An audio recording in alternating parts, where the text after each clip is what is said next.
ঢাকার দোহার উপজেলার জয়পাড়া বাজারের চৌধুরী হাইটসে অবস্থিত beauty parlour Rabbi's make over and beauty ওয়ার্ল্ডের বিরুদ্ধে এক নারীর চুল পুড়িয়ে ফেলেন অভিযোগ উঠেছে। ভুক্তভোগী ওই নারী পার্লার কর্তৃপক্ষের বিরুদ্ধে প্রতারণার দাবিও তুলেছেন।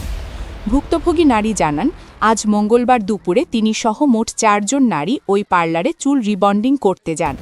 সেবা বাবদ ওই নারীর কাছ থেকে 5,500 টাকা এবং তার সাথে থাকা অন্য 3 জনের কাছ থেকে আরও 24,000 টাকা নেওয়া হয়।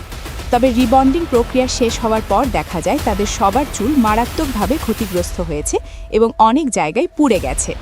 ক্ষতিগ্রস্ত ওই নারী গণমাধ্যমকে বলেন, রিবন্ডিং শেষ হওয়ার পর দেখি আমার চুলগুলো একেবারে পুড়ে গেছে। এখন পার্লার কর্তৃপক্ষ শুধু আমার টাকা ফেরত দিতে চাইছে, কিন্তু আমার পরিচিত বাকি 3 জনের টাকা ফেরত দিতে তারা অস্বীকৃতি জানাচ্ছে। ভুক্তভোগীদের দাবি, পার্লারের কর্মীদের যথাযথ প্রশিক্ষণ নেই, অসতর্কভাবে নিম্নমানের রাসায়নিক ব্যবহারের কারণেই তাদের চুলের এই অপূরণীয় ক্ষতি হয়েছে। তারা এই ঘটনার সুষ্ঠু তদন্ত ও প্রশাসনের হস্তক্ষেপ কামনা করেছেন। অভিযোগের বিষয়ে বিস্তারিত জানতে Rabbi's make over and beauty world কর্তৃপক্ষের সাথে মুঠোফোনে একাধিকবার যোগাযোগের চেষ্টা করা হলেও তাদের ফোন বন্ধ পাওয়া যায়, ফলে এই বিষয়ে প্রতিষ্ঠানটির কোনো বক্তব্য নেওয়া সম্ভব হয়নি।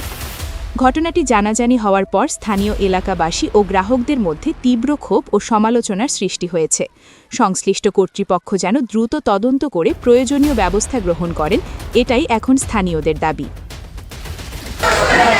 ও আমাদের 4টা চুল রিবনিং করছে, 4টা চুলের ভিতরে ও 4 জনের আমার চুল নষ্ট করে ফেলেছে। 4টা চুল আমাদের ঝরে পড়ে যাচ্ছে।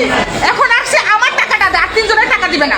আমার কাছে কম 5,500 টাকা, আর ওদের হয়েছে 14,000 আর 10,000। ওদের টাকা দিবে না, ওদের টাকা দিবে না, আমার টাকা নিয়ে যান। আপনার এই সব কিছু করেন না কি হয়েছে? আর যদি ওই বলে কি তুই আমার কি করবি, ওরা বলে কিছু করতে পারবো না। রাব্বির রেসেন্টমেন্ট ও একটা সেট হয়ে গেছে বলে